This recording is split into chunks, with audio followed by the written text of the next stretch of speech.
Hello students, welcome to English Literature classes. Hope you all are well. Today we will study a short Hindi story written by Munshi Premchand. Very interesting and fantastic story. You enjoyed this story? So let's start.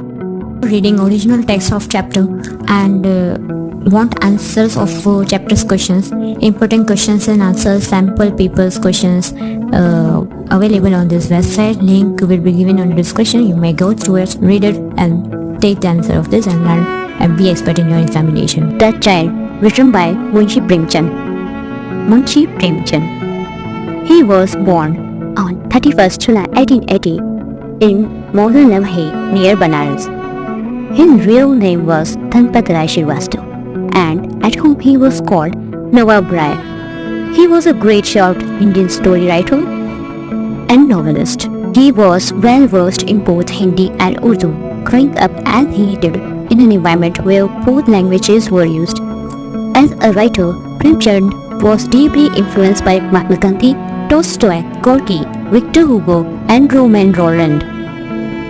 He gave up his government job in 1920 when Gandhi launched the non-cooperation movement and immersed himself in political and literary writing system. His popular novels are Prema, Vayodhan, Nirmala, Gaban, Rangbhumi, and Godan. He was died on 8 October 1936 in Banaras, Uttar Pradesh. लोग गंगू को ब्राह्मण कहते हैं। वह भी अपने आप को उसी तरह समझता है। मेरे अन्य सभी सेवक मुझे नमस्कार करते हैं, लेकिन गंगू कभी भी मुझे नमस्कार नहीं करता। शायद उसे यह उम्मीद है कि मैं उसे नमस्कार करूं। वह कभी भी प्रयुक्त बर्तनों में से किसी को छूने नहीं देता। मुझ में इतनी हिम्मत नहीं कि मैं उससे गर्मी में मुझे पंखा भी चलाने को कहूं। कभी कभी जब कोई अन्य नहीं होता और मैं पसीने से बह रहा होता हूँ तब वह पंखा उठा लेता है, लेकिन उसका रवैया यह होता है कि वह मुझे बड़ा इनाम दे रहा है। वह जल्दी गुस्सा हो जाता है और थोड़ी सी भी डांट बर्दाश्त नहीं करता। उसके बहुत ही कम दोस्त हैं और वह साइंस बियरर के साथ बैठना अपनी मर्यादा के नीचे समझता था। मैंने कभी नहीं देखा कि वह किसी के साथ दोस्ती करता है, न ही उसे कभी मेले या शो में जाने का शौक है। वह अपनी जाति के लोगों के बीच एक सामान्य नशे का भी प्रेम नहीं करता। वह कभी भी नदी में स्नान करने नहीं जाता और वह पूरी तरह से अशिक्षित है। फिर भी उसे ब्राह्मण के लिए उपयुक्त सभी सम्मान की उम्मीद होती है। उसे क्यों नहीं मिलना चाहिए? अगर अन्य लोग अपने पूर्वजों द्वारा छोड़ी गई संपत्ति के आधार पर सम्मान की दावेदारी करते हैं, तो बेशक गंगू भी अपने वंशज के आधार पर सम्मान की दावेदारी कर सकता है। मैं अपने नौकरों से केवल तब बात करता हूँ जब जरूरत होती है। उन्हें मेरी निजता में घुसने के लिए सख्त निर्देश हैं। जब तक उन्हें भेजा ना जाए, किसी छोटे मामले जैसे कि पानी का गिलास लेना या मेरे जूते पहनना या लैंप चलाना, उन्हें भेजने की बजाय मैं खुद ही पसंद करता हूँ। यह मुझे स्वतंत्रता और स्वायत्तता का एहसास देता है। नौकरों को अब मेरी आदतें पता है और वे ज्यादातर मुझे परेशान नहीं करते। अगर कभी वे मुझसे अनचाहे तौर पर मिलते हैं तो या तो वे अपने वेतन के खिलाफ एडवांस चाहते हैं या कि वे अन्य सेवकों के बारे में शिकायत करना चाहते हैं। दोनों ही आचरणों में मैं निंदनीय मानता हूँ। जब मैं उन्हें नियमित और पर्याप्त राशि में देता हूँ तो मुझे कोई कारण दिखाई नहीं देता कि वह 15 दिनों में महीने का वेतन खत्म क्यों करे, और पीछे गली की बातें में दुर्भाग्य या चापलूसी के एक संकेत का मानता हूँ, जो दोनों ही नीच है। एक सुबह गंगू बिना बुलाए मेरे पास आया। मुझे चिढ़ हुई और मैंने उसे चिढ़ कर पूछा, तुम क्यों आए हो? गंगू के चेहरे से लगा कि उसे कुछ कहना था, लेकिन उसकी सबसे अच्छी कोशिशों के बावजूद शब्दों को होठों पर नहीं आने दिया। मैंने थोड़ी देर के बाद फिर पूछा, क्या बात है? तुम क्यों नहीं बोलते? तुम जानते हो कि मेरी सुबह की सैर के लिए देर हो रही है। गंगू उसका जवाब दिया हकलाते हुए, कृपया अपने आपको विलंबित ना करें, मैं किसी अन्य समय आऊंगा। मुझे यह और भी बुरा लगा। अब जब मुझे जल्दी थी तो गंगू अपनी कला को छोटा कर दिएगा। अगर वह वही आता जब उसे लगता है कि मेरे पास अधिक फुर्सत है, तो शायद मैं वह मेरा समय घंटों तो बर्बाद कर देता। वह मुझे बिजी ही समझता था जब मैं पढ़ रहा या लिख रहा होता हूँ। जब वह मुझे बस अकेले ध्यान में बैठे हुए पा लेता तो उसे लगता था कि मैं सिर्फ आलसी हूँ, और यह लगभग निश्चित था कि वह मुझे पर उन पलों के में किसी भी वक्त अपना मोल डाल देगा जो मेरे लिए कितने मूल्यवान थे। उसे तुरंत ही निकालना चाहता था और कहा, अगर तुम अग्रिम के लिए आए हो तो तुम्हें यह यकीन दिलाता हूँ कि तुम्हें नहीं मिलेगा। मुझे अग्रिम नहीं चाहिए, गंगू ने कहा। मैंने कभी किसी से नहीं मांगा। मैंने कहा, तुम्हें पता है कि मैं किसी के पीछे नहीं जाना पसंद करता हूँ। तो फिर तुम किसी के खिलाफ शिकायत करना चाहते हो? मैंने कहा, तुम्हें पता है मैं किसी के पीछे नहीं जाना पसंद करता हूँ। नहीं सर, गंगू ने कहा, मुझे किसी के खिलाफ कोई शिकायत नहीं करनी है। तो तुम मुझसे क्यों परेशान करने आए हो? मैंने अधीरता से पूछा। गंगू ने अपना राज खोलने का एक और प्रयास किया। मैं उसके चेहरे से देख सकता था कि वह इसे करने के लिए साहस जुटा रहा था। अंत में उसने कहा, मुझे अपने कर्तव्यों से मुक्ति चाहिए सर, मैं आपकी सेवा और नहीं कर पाऊंगा।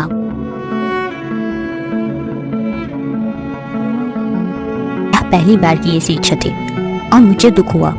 मुझे एक आदर्श नियोक्ता माना जाता था और सेवक समझते थे कि मेरे साथ रहना उनकी भाग्यशाली की बात है। तुम्हें क्यों जाना है? मैंने पूछा। आप दयालुता की छवि हैं सर, गंगू ने कहा। कौन आपको छोड़ना चाहेगा अगर कोई बहुत अच्छा कारण ना हो? मैं खुद को एक स्थिति में पाता हूँ जिससे मुझे कोई अन्य विकल्प नहीं बचता। मैं चाहता नहीं कि लोग मेरी वजह से आप पर उंगलियां उठाएं। यह सबसे रोमांचक था। मुझे अपनी सुबह की सैर और कुर्सी पर बैठकर मैंने कहा, तुम क्यों पहेलियों में बात कर रहे हो? अपने दिल के बारे में साफ साफ क्यों नहीं कहते? गंगू फिर हकलाते हुए जवाब दिया, सर बात ये है कि वह महिला जो अभी विधवा आश्रम से निकाल दी गई है, वह गोमती देवी, और वह वाक्य पूरा नहीं करके रुक गया। मैंने उत्साह से पूछा, तुम्हारा काम से उसका क्या संबंध है? मैं उसे शादी करना चाहता हूँ सर, गंगू ने कहा। मैं उसे पूरी उलझन में देखा। यह पुरानी शैली का ब्राह्मण जिसे आधुनिक सभ्यता ने तक नहीं छुआ था, ऐसे कैसे सोच सकता है कि उस महिला से शादी करेगा जिसे कहीं भी स्वाभिमानी पुरुष अपने घर के पास भी नहीं आने देगा।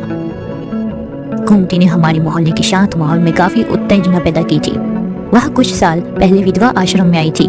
2 बार आश्रम की संस्था उसे शादी करा दी थी, लेकिन दोनों बार उसने एक सप्ताह बाद ही वापस आ गई। अंततः आश्रम ने उसे निकालने का फैसला कर दिया। अब उसने मोहल्ले में एक कमरा लिया था और सभी प्रेम विवाहित युवा पुरुषों के लिए बड़ी रुचि का विषय बन गई थी। गंगू के प्रति उत्सुक और सहानुभूति दोनों महसूस किया रहा था। यह मूर्ख आदमी और कोई औरत नहीं मिल सकती थी क्या? मैंने अपने आप से कहा। मुझे मालूम था कि वह उसके साथ ज्यादा दिन तक नहीं रहेगी। अगर आर्थिक स्थिति बेहतर भी होती तो शायद वह 6 महीने तक या इससे अधिक समय तक बनी रहती इसके साथ। लेकिन अब मुझे यकीन था कि यह विवाह कुछ दिन से अधिक नहीं चलेगा। आप उसके अतीत के बारे में जानते हैं? मैंने उससे पूछा। यह सब झूठ है सर, उसने बड़े निश्चय के साथ कहा। लोगों ने उसे बिना कारण बदनाम किया है। इतने बेवकूफ हो तुम, मैंने बोला। क्या तुम सच में विश्वास कर सकते हो कि एक ऐसे आदमी एक महिला से शादी करने के लिए पूरे रास्ते आता है और शादी पर हजारों रुपए खर्च करता है और अंत में उसे निकाल देता है? गंगू ने कवि के उत्साह के साथ उत्तर दिया, क्या प्रेम नहीं है? वह आपको एक महिला को ठहरे रहने की उम्मीद नहीं है।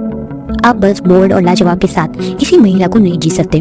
वह लोग जो उससे शादी की सोचते थे कि वे एक विधवा से शादी करके उसे एक महान उपकार कर रहे हैं और स्वाभाविक रूप से उम्मीद करते थे कि वह सब कुछ उनके लिए करेगी।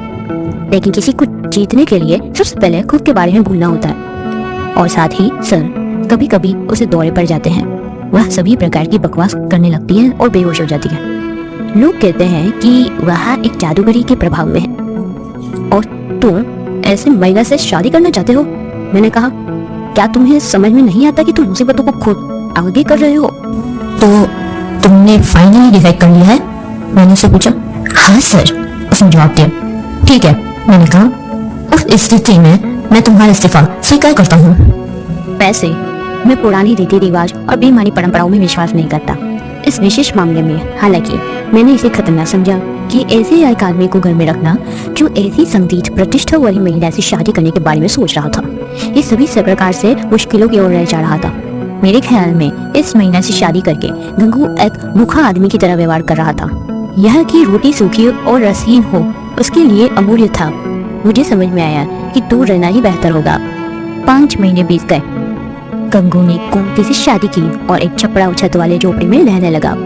वह अब औकर के रूप में अपनी जीविका कमा रहा था। जब भी मैं सड़क पर उसे मिलता, मैं उसकी कुशलता की जानकारी के लिए रुक जाता। उसका जीवन मेरे लिए एक महत्वपूर्ण विषय था। मुझे यह जानने के लिए बेचैनी होती थी कि यह सब कैसे हो गया। हालांकि मैं हमेशा उसे खुश पाता। उसके चेहरे पे एक चमक थी जो केवल पूरी चिंता की पूर्ण अभाव के साथ ही आती है। उसका रोजाना लगभग 1 रुपया कमाई होती थी। अपनी सामग्री खरीदने के बाद उसके पास लगभग 10 आने या इससे भी कुछ बच जाता था। उस 10 आनों में कुछ अद्भुत शक्ति होनी चाहिए थी जो उससे इतनी पूर्ण संतोष देने में सक्षम थी। मुझे सुनाई दिया कि गोमती भाग गई थी। मुझे नहीं पता था क्यों, लेकिन इससे मुझे बड़ी खुशी हुई। शायद यह इसलिए था कि गंगू का आत्मविश्वास और आराम हमेशा मुझे ईर्ष्या दिला रहा था। मुझे खुशी हुई कि अंत में मेरी ये बात सही साबित हुई। अब उसे यह अनुभव होगा कि लोग जिन्होंने उसे गोमती से शादी न करने की सलाह दी थी वास्तव में उसकी ही अच्छे के चाहने वाले थे। कितना मूर्ख था, मैंने खुद से सोचा। गोमती से शादी करना, भले भाग्य का मामला मानना, यह जन्नत में प्रवेश के समान मानना। मुझे उससे मिलने की बेचैनी हो रही थी। उस दोपहर जब मैं उससे मिला तो वह पूरी तरह से टुकड़े टुकड़े सा लग रहा था। मुझे देखकर उसने रोना शुरू कर दिया और कहा, बापूजी, गोमती ने मुझे छोड़ दे। मैं झूठी सहानुभूति के साथ उत्तर दिया, मैंने तुम्हें शुरू में ही कहा था ना कि उससे दूर रहो, लेकिन तुमने मेरी बात नहीं सुनी। क्या उसने तुम्हारी सामग्री भी ले गई है? गंगू ने मेरे ब्लास्फेमी जैसे हाथ अपनी छाती पर रखे और कहा, ऐसा मत कहो बाबूजी, उसने कुछ भी नहीं लिया है। उसकी खुद की सामग्री अभी भी यहाँ पर है। मुझे नहीं पता कि वह मुझे कौन सी कमियां ढूंढ रही कि उसने मुझे छोड़ने का फैसला किया। मुझे यकीन है कि मैं उसके लिए पर्याप्त नहीं था। वह पढ़ी लिखी थी और मैं पूरी तरह से अशिक्षित हूँ। अगर मैं उसके साथ और थोड़ी देर रह पाता तो वह मुझ में एक आदमी बना देती। जो भी वह अन्य पुरुषों के लिए हो सकता था, मेरे लिए वह निश्चित रूप से देवी थी। मुझ में कहीं गलती होगी जिसके कारण उसने मुझे छोड़ने का निर्णय लिया होगा। मुझे गंगू के शब्दों पर सबसे अधिक निराशा हुई। मैं यकीन कर रहा था कि वह मुझे गोमती की विश्वासघात की कहानी सुनाएगा और यह मूर्ख अभी अपनी आंखें बंद किए हुए है। यह शायद उसका अनुभव का ऐसा हो चुका है।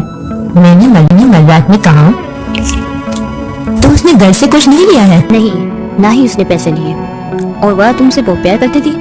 मैं और क्या कह सकता हूँ बाबूजी, मैं उसे अपने मरने तक नहीं भूलूंगा। फिर भी उसने तुम्हें छोड़ने का निर्णय क्यों किया, यही मुझे हैरान करता है। क्या तुमने कभी पुरानी कहावत सुनी है, कमजोरी तेरा नाम महिला है? ओह, कहा कहना मत बाबूजी, मैं कभी भी उसके प्रति ऐसा विश्वास नहीं करूंगा। अगर तुम उससे अभी भी इतना प्यार करते हो तो उसे ढूंढ निकालो। हाँ मास्टर, मुझे उससे खोज निकालना ही होगा, इसके बाद ही मुझे शांति मिलेगी। अगर मुझे पता होता कि उसे कहाँ खोजना है, मुझे यकीन है कि वह मुझे वापस जरूर मिलेगी। मैं उसे ढूंढ निकालूंगा, वापस आते ही आपसे मिलूंगा अगर मैं अभी तक जीवित हूं तो।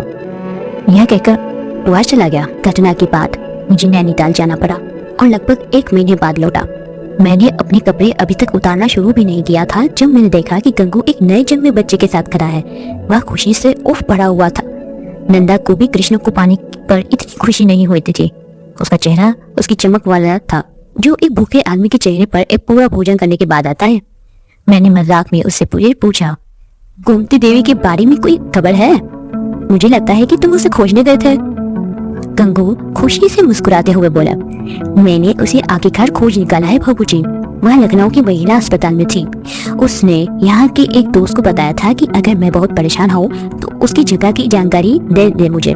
जैसे ही मैंने सुना, मैंने लखनऊ जाकर उसे वापस ले आया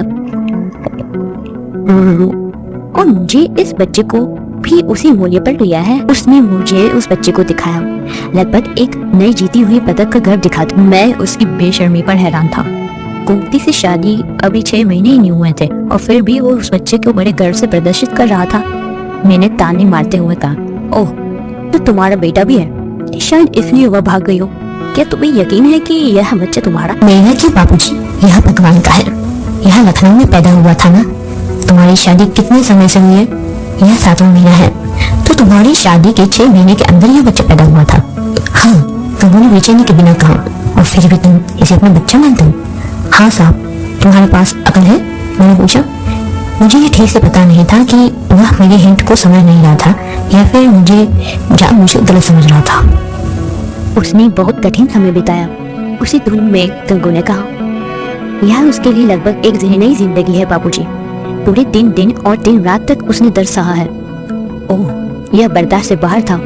यह मेरे लिए बीच में हंसती है और मैंने कहा, यह पहली बार है कि मैंने शादी के 6 महीने के अंदर बच्चे के जन्म की बात सुनी है। यह सवाल गंगू को हैरान कर दिया। उसने चालाक मुस्कान के साथ कहा, मुझे कभी इसे चिंतित नहीं किया। शायद यही वजह थी कि कुंती ने घर छोड़ दिया था। मैंने उससे कहा था कि अगर उसे मुझसे प्यार नहीं है तो वह मुझे बिल्कुल छोड़कर जा सकती है और मैं उसे कभी परेशान नहीं करूँगा। लेकिन अगर वह मुझसे प्यार करती है तो वह बच्चे को हमें अलग नहीं करने देना चाहिए। मैं इसे अपना ही समझूंगा।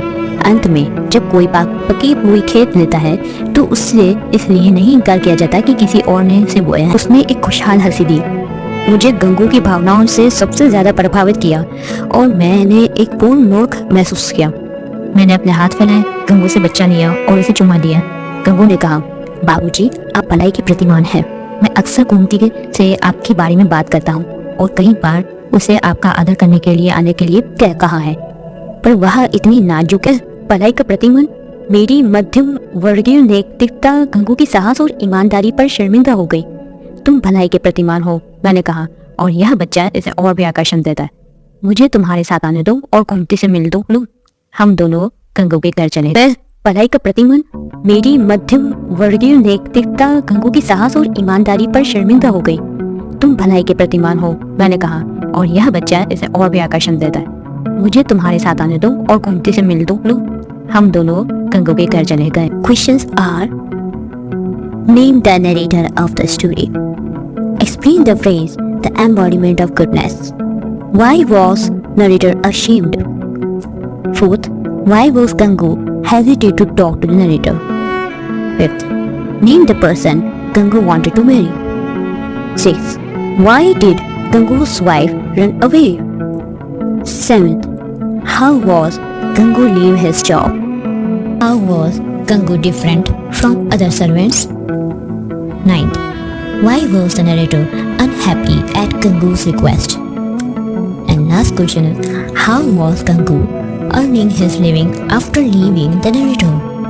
Original text of chapter and want answers of chapter's questions, important questions and answers, sample papers questions available on this website. Link will be given on description. You may go through it, read it, and take the answer of this and learn and be expert in your examination. That's it, guys. I hope you like my explanation and my video. Please comment if you have any query. We'll sort it out in the next video. And if you like my explanation, then like and subscribe for upcoming videos notification. Thank you and have a nice day.